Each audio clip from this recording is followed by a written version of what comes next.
자, 톡톡바이오 메가트렌드 시간입니다. 오늘은 탁월한 신약 기술을 갖고 있는 헬스케어 기업을 찾는 방법 알려드리도록 하겠습니다.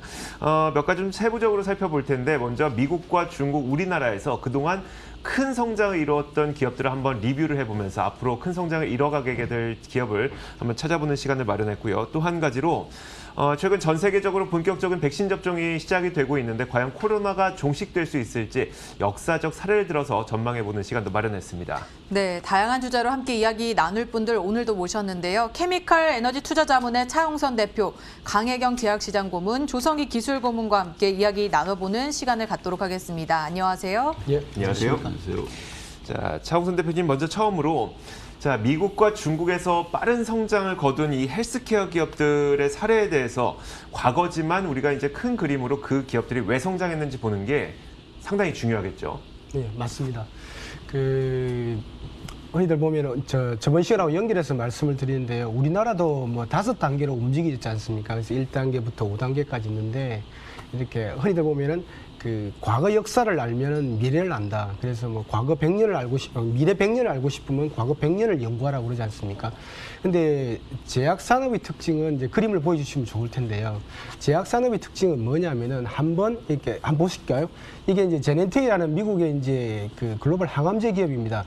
항암제는 이 지구상에서 지금 제대로 된 항암제라서 약을 출시해서 매출액을 의미 있게 예를 들면 한 품목당 8조씩 올리고 있는 이런 기업은 지구에 딱 2개가 있는데 제넨텍하고 흔히들 이제 비상장사로 돌아갔던 이제 셀진이 있는데 이 제넨텍의 그림입니다. 보시면은 1998년도에 허셉틴이라는 항암제를 출시를 합니다. 이제 출시를 해가지고 98년도에 출시를 해서 어떻습니까? 2008년도까지 매출액이 예를 들면 1조에서 예를 들면 쭉 올라가서 전체 매출액이 한 지금도 20조를 하고 있습니다. 그래서 보면은 그때 당시에 허셉틴을 출시했을 때 시가총액이 얼마냐면은 50조였습니다. 50조였다가 그 기업이 한 150조까지 올라가는 그런 형태를 보이고 있는데 매년 한 14.1%씩 꾸준히 계속 상승을 합니다. 그래서 흔히들 보면 허셉틴 때 그럼 40조라는 시가총액을 보고 주가가 많이 뛰었다는 거죠. 그러면서 이 기업을 그러면은 이 주가가 많이 뛰었기 때문에 내가 놓쳤구나 하면서 투자를 외면했던 투자자라면 예를 들면 뒤에 오는 매년 14.1%씩 올라가는 그런 주가 수익률을 향유하지 못했으리라 이렇게 보고 있습니다. 그래서 저희들이 드리는 견해는 지금 현재 이제 기술의 트렌드, 시장의 트렌드를 보셔야 될 것 같아요. 그래서 그때 당시에 허셉틴은 획기적인 항체의약품이었습니다. 우리나라 같은 경우는 바이오 시밀러로 항체의약품의 이제 시밀러를 만들었지 않습니까? 그래서 보면은 98년도 때 허셉틴을 보면서 이렇게 투자한 투자자는 많은 수익을 올렸다 이렇게 보고 있고요. 두 번째 그림도 동일합니다. 보면은 항암제 기업이 앞에 그림이 이제 첫 번째 지구상에 2개가 제대로 된 기업이라 말씀을 드렸지 않습니까? 지금까지는. 두 번째 같은 경우는 이제 셀진이라는 기업인데 이것도 이제 비상장사로 돌아갔습니다. 그래서 보면 동그라미 쳤을 때가 시가총액이 얼마였냐면은 미국 FDA에서 레블리미드라는 혈액암 치료제로 허가를 받았습니다. 그때 당시에 시가총액이 5조였고요. 그 다음에 이제 110조까지 올라갔는데 그러면은 허가 받기 전까지는 얼마 갔느냐면은 50배로 올라갔어요. 50배, 1000억에서 출발해서 5조까지 갔고, 그다음 5조에서 이제 110조까지 이제 20배를 올라갔는데, 그러니까 미국 FDA에서 허가를 받고 그때 매출액이 하나도 일어나지 않았고, 그 다음에 이제 매출액이 한 15조까지 올라갔었거든요. 그래서 미국 FDA에서 허가를 받고 시장에서 굉장히 곽광을 받고 주목을 받을 때라도 정말 제대로 된 제품을, 약을 출시했구나라는 생각이 드시면 그때 따라붙어도 뒤에도 22배 올라왔습니다. 그래서 매년 한 36%씩 이렇게 올라간 사례가 있습니다. 예. 네. 그간 글로벌 항암제 기업들 상당히 많이 성장한 것을 확인할 수 있었는데요. 대표님, 그렇다면 큰 그림으로 살펴본다면 이게 헬스케어 시장은 전 세계 고령화에 따라서 또 성장하는 시장이라고 볼 수 있잖아요. 앞으로 더 성장 가능하다라고도 우리가 어느 정도 판단을 내려볼 수 있을까요? 예, 맞습니다. 그래서 이 그림을 보시면 되는데요. 지금 2020년을 기점으로 이게 보면은 처방의약품의 매출액을 가늠해 볼 수 있는 시장입니다. 그래서 지금 현재 한 1,500조 돼 있는데 이 보시면 2020년을 기점으로 쭉 이렇게 또 우상향하는 그림이 나오고 있습니다. 그래서 기울기 자체를 보시면 알겠지만은 기울기가 조금 더 가파라졌구나라는 걸 느끼지 않습니까? 그래서 한 연평균 7%씩 시장 규모가 성장합니다. 즉 전체를 다 묶어버리면은 매출액이 7% 정도 올라가면 제조업 같은 경우는 그러니까 흔히들 보면은 매출액이 7% 올라갈 때 흔히들 보면 주당 순이익 EPS 같은 경우가 좀 더 많은 속도로 올라가거든요. 그런데 이제 글로벌 이제 제약사 같은 경우는 그렇게 올라가지는 않습니다. 그렇게 올라가지는 않더라도 한 2배 정도는 볼 수가 있습니다. 그럼 한 7% 가면은 평균 14%씩 성장할 수 있는 여지는 있겠구나 이렇게 하시면 될 것 같고요. 그러면 이렇게 그래프 자체가 올라가는 이유가 뭘까 봤을 때는 흔히들 말하는 고령화입니다. 그러니까 고령화에 따라서 의약품 수요가 계속 증가하고 있고요. 두 번째는 과거에는 합성의약품이었지 않습니까? 합성의약품은 조금 저가의 시장이고 바이오 의약품으로 항체의약품 같은 바이오 의약품으로 넘어가면서 이 고가의 시장으로 갔고, 두 번째는 구성 자체가 우리가 보면은 지금 이제 옛날에 저가보다는 지금 이제 항암제가 많이 출시되고 있지 않습니까? 항암제 쪽, 고가 항암제. 두 번째는 이제 지금 이제 올해 3월 달이라든지 그다음에 쭉 계속해서 나올 알츠하이머라든지 면역 치료제라든지 이런 쪽에서 조금 더 좋은 약들이 나오면서 오히려 시장 자체가 커져간다. 그래서 고령화 플러스 좋은 신약들이 나오면서 시장 자체가 커져가기 때문에 긍정적으로 보실 필요가 있을 것 같아요. 그런데 저희들 같은 경우는 늘 말씀드리지만 이런 쪽 알츠하이머라든지 항암에 강한 기업들, 그런 기업에 대해서 긍정적으로 생각하시라 이렇게 말씀을 드립니다. 자, 이제 본격적으로 미국과 중국, 한국에서 크게 성장했던 기업들에 대한 분석에 들어가기 전 앞서서 차홍선 대표님, 그렇다면 현재 미국과 중국에 한국에 있는 이 제약 기업들의 밸류에이션은 어떻게 되어 있어요? 밸류에이션 중요합니다. 그래서 흔히들 보면은 시장은 전체가 7%씩 성장하겠구나. EPS는 그 정도보다 한 2배 정도가 성장해서 주가도 그런 여지가 있다 이렇게 보시면 될 것 같고요. 자, 밸류에이션 말씀드릴게요. 미국에 있지 않습니까? 미국 전체를 모으면은 PER이 얼마 되면 제가 계산한 바로는 한 27배 정도 됩니다. 자, 그럼 미국 전체 제약주를 다 묶어버리면 어떻게 되느냐면 한 33배라는 숫자가 나와요. 그래서 이게 한 30% 정도 할증을 받고 있어요. 그다음 중국 같은 경우는 전체가 중국 4,000개 상해하고 심천을 합치면 PER이 한 20배 정도가 나와요. 근데 중국의 헬스케어 기업을 다 묶으면 한 56배가 나오고요. 한국 같은 경우는 전체를 다 묶으면 15배 나오고, 한국은 중국보다도 할증도가 조금 더 높아요. 조금 더 많이 좀 높은데, 그래서 제가 볼 때는 요약해서 말씀드리면 밸류에이션 상으로 보면은 제가 봤을 때는 시장 전체를 사겠다, 나 시장 전체를 가지고 포트폴리오를 구성하겠다 그러면은 미국이 제일 낫지 않느냐. 한 30% 정도밖에 할 정도가 안 되고 중국이 100% 정도 되는데, 그러면 미국을 가지고 미국의 신약 개발, 예를 들면 알츠하이머나 항암이라든지 이런 파이프라인을 강한 기업을 가지고 포트폴리오를 구성한다는 전략은 제가 볼 때는 좋은 전략이라 보여지고요. 두 번째 전략은 개별 기업입니다. 실질적으로 지금부터는 차별화되는 장세가 전개될 거로 보고 있어요. 왜냐하면 밸류에이션은 이미 시장 자체가 좋아질 거라는 걸 가지고 주가는 반응을 했다. 미국, 중국, 한국 공이 시가총액 순입니다. 하나는 6,500조, 1,000조, 한 260조 시장이니까 이렇게 시가총액 순인데, 그래서 보면은 시장 전체는 헬스케어가 좋아질 거라고 반영을 했는데 할증도가 좀 제일 낮은 게 미국이다. 그래서 미국 전체 아니면은 파이프라인이 강한 기업, 알츠하이머라든지 항암 쪽에서 파이프라인이 강한 기업을 보유하고 있는 이런 정말 탁월한 기업 쪽으로 이렇게 집중하시는 게 좋은 전략이다 이렇게 보고 있습니다. 네, 글로벌 헬스케어 관련해서 주가 상승 부분에 있어서 살펴봤었는데 조금 더 자세히 살펴보겠습니다. 먼저 미국 헬스케어 섹터에 대한 얘기를 나눠볼 텐데요. 강혜경 고문님, 작년에 미국에서 가장 많이 상승했다라고 보여지는 기업은 어떤 기업이 있을까요? 네, 작년에 이제 1년 동안 미국 헬스케어 섹터를 봤었을 때 그 섹터 안에서는 바이오 테크 기업들의 이 개별 기업을 봤을 때 상승률이 가장 높았습니다. 그래서 수익률이 가장 높았는데요. 가장 높은 기업은 그중에서도 이 백신을 만드는 그런 기업이 지금 보시는 그림에서 보시면 이제 3,000%까지 그 수익이 올라갔죠. 그래서 이 가장 높은 기업 같은 경우는 이렇게 3,000%까지 개별 기업 그 수익률이 났고요.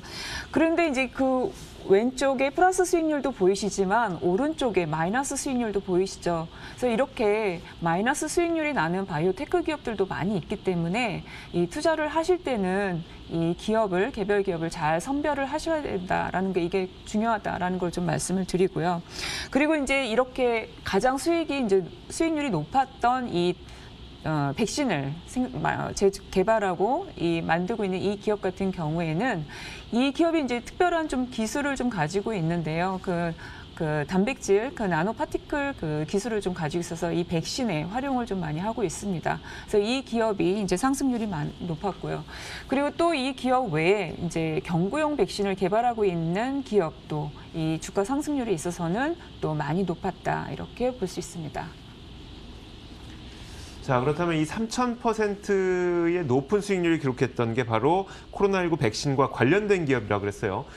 조성기 기술고문님, 그럼 이 기업이 갖고 있는 기술은 어떤 기술인가요? 예, 그림을 한번 좀 보여주시면 좋을 것 같은데요.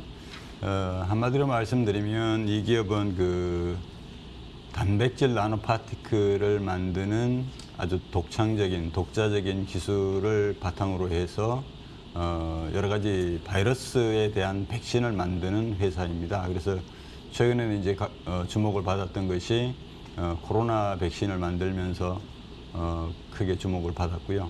기술적인 측면을 제가 좀 찾아봤습니다. 논문에 최근에 작년 연말에 나온 논문에서 본 건데요. 왼쪽 그림에서 보시면 아주 좀 독창적인 기술입니다. 그 PS80이라는 그 일종의 유화제 분자인데요. 이 분자를 이용해 가지고 왼쪽 상단에 있는 그림처럼 그렇게 그 단백질 나노 파티클을 만들었고요. 또 아래쪽의 그림은 뭐냐면은 전자현미경으로 찍었을 때 과연 진짜 나노 파티클이 잘 만들어졌는가, 그래서 몇 가지 형태의 그 나노 파티클 모양을 확인을 했었고요. 이 단백질을 가지고 백신을 만드는데 또 오른쪽에 그 결과도 있습니다만은 그 어즈번트라고 보조제라고 하는데 매트릭스 M이라는 그 보조제를 사용했어요. 이 매트릭스 M은 찾아보니까 이제 그 식물성 지방산 두 가지를 활용해서 만든 아주 좀 독특한 보조제인데 부작용도 적고 특히 이제 면역 그 증강 효과가 상당히 크게 나타나는 걸 이용을 했습니다. 그래서 코로나 백신은 이제 그래서 그 사실 보면은 그 전부터 이제 여러 가지 바이러스 백신에 대해 만들고 있었기 때문에 코로나 백신을 빨리 만들었다고 이렇게 볼 수가 있고요. 코로나 백신은 지금 이제 작년 12월부터 3상 임상에 들어가 있고요. 그 전부터 만들고 있던 그 계절 독감 바이러스 백신은 작년 4월에 3상을 마치고 지금 그 미국 FDA에 긴급 사용 승인을 위한 절차를 밟고 있고요. 그 외에도 에볼라 바이러스라든지 호흡기 세포융합 바이러스 RSV라고 하는데 이것도 굉장히 위험한 바이러스입니다. 노약자나 이제 그 어린이 때 심한 그 폐렴을 일으키는 바이러스인데 그 바이러스에 대한 백신도 지금 상당히 잘 추진되고 있고, 그래서 한마디로 요약해서 말씀드리면 굉장히 독창적인 그 항원 단백질을 나노 파티클로 만들 수 있는 독자적인 기술을 가지고 그걸 바탕으로 이제 여러 가지 바이러스에 대한 백신을 만들고 있는 회사다 이렇게 말씀드릴 수 있겠습니다. 예. 네. 관련 내용 설명 잘 들었습니다. 그렇다면 강혜경 고문님, 아까 그 미국에서 코로나19 백신과 치료제 관련 기업들의 수익률이 굉장히 높았다라고 말씀을 해주셨는데 이런 기업들 외에 다른 기업들이 있다면 어떤 기업들이 있을까요? 예, 그 미국 헬스케어 섹터에서 이제 바이오 테크 기업들이 수익률이 좋았다 이렇게 말씀드렸는데요. 그 중에 이제 바이오 테크 기업 중에서 상위 15개 기업을 이제 좀 분석을 해봤었을 때 한 50% 정도는 코로나19 관련한 백신과 치료제를 개발한 기업이었고요.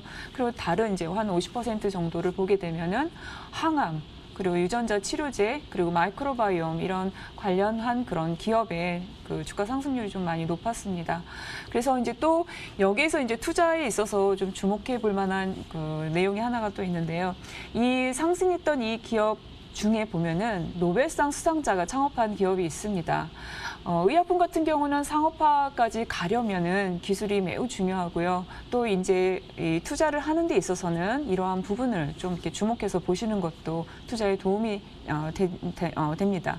그리고 이제 전 세계적으로 글로벌에서는 최근에 이제 이슈가 지난 방송에서도 몇 번 말씀을 드렸지만 올해 3월에 그 알츠하이머 치매 치료제가 미국 FDA에서 신약으로서 그 승인을 받는가 하는 게 지금 핫한 이슈가 있고요. 그리고 최근에 또 미국 제약사가 개발한 알츠하이머 치매 치료제가 임상 이상에서 좋은 결과를 나타냈습니다. 증상 경감이 이제 32%로 이제 낮추는 좋은 결과를 나타냈는데요. 그래서 이제 1년 동안 이 헬스케어, 미국 헬스케어 섹터 안에서 알츠하이머 치매로 인한 이 기업의 변동률은 아직은 이렇게 눈에 이렇게 띄지는 않습니다. 그래서 향후에는 또 이런 부분도 주목해서 보시면 좋을 것 같습니다. 자, 이렇게 저희가 미국 시장에서 가장 큰 수익률을 거뒀던 기업들이 어떤 기업들인지 살펴봤는데 비단 그냥 백신 기업들만이 잘 올랐던 것은 아니네요. 정말 뭐 노벨상을 수상했던 인물이 이 경영자로 있는 그 기업도 많이 올랐고 알츠하이머 관련 기업들도 기대감으로 많이 올랐고 좋습니다. 이제 중국으로 한번 넘어가 볼 텐데 강혜경 고문님, 중국에서 상승률이 높았던 기업들은 어떤 특성이 있었을까요? 미국과 좀 비슷했을까요? 예, 중국에 대해서는 저희가 이제 한 최근 3년간에 대한 이제 데이터로 좀 이렇게 보게 되면은요, 중국도 이제 미국처럼 코로나19 관련한 백신을 이제 개발을 하거나 생산하고 있는 기업들도 많이 올랐는데 또 미국과는 다르게 치과나 안과와 이제 관련한 그런 기업이 주가 상승이 좀 많이 있었습니다. 그래서 이런 점이 이제 미국과 조금 다르다 이렇게 보실 수가 있고요. 최근에 이제 중국의 제약바이오 상황 이제 이런 게 좀 어느 정도일까 이런 걸 좀 말씀을 드리면 중국 같은 경우는 면역 항암제도 승인이 나 있습니다. 그래서 개발해서 승인이 나 있고 그리고 이제 제약바이오 쪽으로 보게 되면은 바이오시밀러 임상에 진행되고 있는 바이오시밀러만 한 200개가 되고요. CRO나 CMO도 이 산업도 급성장을 지금 하고 있습니다. 그래서 이러한 부분도 중국에 관련해서 좀 또 주목해서 보시면 투자에 많은 도움이 되실 거다 이렇게 생각을 하고 있습니다. 네, 중국 바이오 의약품 산업도 열기가 굉장히 뜨거웠던 것 같은데요. 조성기 기술고문님, 그렇다면 어떤 기술을 가진 제약사들이 주로 상승했는지 한번 살펴주시죠. 예, 중국에 최근에 이제 상승하고 있는 제약산업 기업 한 두 가지만 대표적으로 말씀드리겠습니다. 하나는 CRO 기술 기업입니다. 즉, 그 임상시험을 대행해주는 기업인데요. 이 기업은 그 한국 등 아시아 여러 나라에 그 자사를 두고 있고 미국에도 자사를 두고 있고 이탈리아 등 유럽에도 자사를 두고 있으면서 아주 최근에 그 글로벌 CRO 기업으로 아주 도약을 하고 있는 기업입니다. 또 하나는 그 방금 이야기도 나왔습니다만은 독자적인 면역 항암제를 개발을 하고 출시하고 아주 상품화해서 매출을 많이 올리고 있는 기업인데요. 면역 항암제에서 간단하게 말씀드리면 그 면역 체크포인트 분자인 그 PD-1에 대해서 항체를 만들어서 이제 블로킹하는 그런 기술인데 이 기술을 독자적으로 만들어서 이제 신약으로 개발을 했고 그 외에도 이제 표적 항암제라든지 그 화학 항암제를 계속 그 개발하고 있는 기업입니다. 또 그리고 최근에는 이제 그 환자 수가 많은 간암이라든지 폐암 그리고 식도암, 림프종 등에도 그 적응증을 확장하기 위해서 열심히 그 임상시험을 하고 있는 그런 기업인데요. 그 외에도 이제 시장성이 큰 그 마취제라든지 조영제에 대해서도 그 매출액을 올리고 있는 기업입니다. 예. 이제 국내 헬스케어를 한번 이야기를 해볼 텐데 차홍선 대표님, 그렇다면 국내 헬스케어 산업은 어떻게 바라봐야 될까요? 예,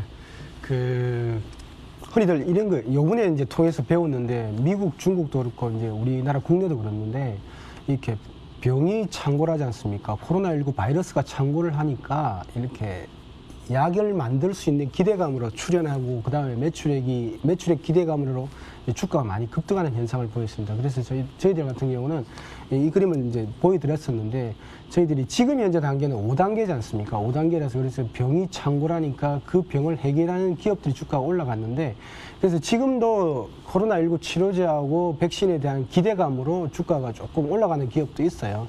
그래서 지금 현재 첫 번째 혼재되고 있다. 그래서 혼재되고 있으니까 지금은 어떻게 하느냐면은 오히려 이제 코로나19보다는 지금 이제 코로나19도 중요하지만 코로나19 치료제 백신도 중요하지만 오히려 이제 우리도 그 미국이나 중국, 미국처럼 이렇게 알츠하이머라든지 항암제 쪽으로 오히려 그런 파이프라인 강한 기업들 쪽으로 이렇게 저가 그런 긍정적인 시각을 좀 가지는 게 좋지 않겠냐 이렇게 보고 있습니다.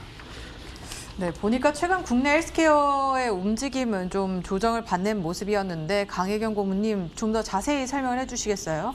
네, 미국이나 중국이 오른 거에 비해서 국내는 조금 다른 흐름이었습니다. 최근에 국내 그 지수, 의약품 헬스케어 움직임을 보게 되면은 코스피 의약품 지수를 보게 되면 최고점에서 약 10% 하락을 했는데요. 저희가 이제 자체적으로 분석에 의하면은 국내 제약 바이오 이 시가총액 전체는 약 284조 원입니다. 이 상위 1위부터 6위까지 기업의 시가총액이 약 144조 원으로 약 50%를 차지합니다. 근데 이 6개 기업의 주가가 이제 하락을 좀 했죠. 근데 이렇게 조정 중에도 상승한 기업도 있습니다. 이 상승한 기업들을 보게 되면은 중형 그리고 소형 그 시가총액을 가지고 있는 이 기업들이 상승을 했는데요. 앞서 이제 미국이나 중국에서 보신 것처럼 코로나19 관련한 그 치료제 그리고 항암 관련한 그 기업이 국내에서도 이렇게 주가가 상승을 했습니다. 그렇다면 조성기 기술 고문님, 국내 제약 바이오 기업들은 어떤 기술들을 갖고 있을까요? 예, 국내에 상승하고 있는 기업들은 크게 좀 보면은 항암제 관련한 부분하고 동물의약품 관련된 그 기술 기업이라고 볼 수 있습니다. 지금 제가 좀 이렇게 말씀드리고자 하는 것은 국내 제약사들의 그 기술 흐름을 좀 분석해 보고자 하는 것이지 어떤 특정 기업을 픽업하려고 하는 것은 아니라는 것을 말씀드리고요. 그런 측면에서 기술 중심으로 좀 분석을 해보면 첫 번째로는 그 항암 치료제를 기술인한 기업입니다. 그래서 기술인해서 국내에 이제 치료제로 등록을 했고 또 그 적응증을 하나 더 확장하기 위해서 임상 시험 진행 중에 있는데 최근에는 이제 코로나하고 이제 관련해서는 그 이 기업이 생산하고 있는 그 구충제가 이제 코로나에 효과가 있다 이런 이슈 때문에 좀 올라간 경우이고요. 두 번째로는 그 면역항암제를 개발하고 있는 기업인데 이 기업의 경우에는 여러 가지 면역 그 신호전달 경로들 중에서 보조적인 그 면역 신호전달 체계의 그 수용체를 이용하는 기술을 가지고 면역항암제를 개발하고 있는 기업입니다. 세 번째로는 그 실험 동물을 그 생산해서 공급하는 기술인데요. 미국의 그 실험 동물 회사랑 그 협업을 해서 지금 국내에서 잘 그 표준화된 실험 동물을 개발하고 있는 기업이고요. 네 번째로는 동물 의약품인데 동물 백신, 항생제, 구충제 등을 개발하는 기업이고요. 다섯 번째로는 그 항생제 및 그 원료 의약품을 생산해서 주로 해외 수출하는 기업인데 최근에 이제 시설 확충을 해서 국내와 이제 유럽의 GMP 시설로 인증을 받았고 최근에는 이제 미국 FDA에 CGMP 승인을 받기 위해서 실사를 마친 상태입니다. 예. 네, 오늘 미국과 중국 그리고 국내 글로벌 헬스케어 섹터 전반적인 이 기업들과 관련한 내용을 살펴봤는데요. 자, 아쉽게도 시간은 여기까지라서 마무리를 해야 될 것 같습니다. 지금까지 케미칼 에너지 투자자문의 차홍선 대표님, 강혜경 시장 고문님, 그리고 조성기 기술 고문님과 함께했습니다. 오늘 말씀 고맙습니다. 고맙습니다.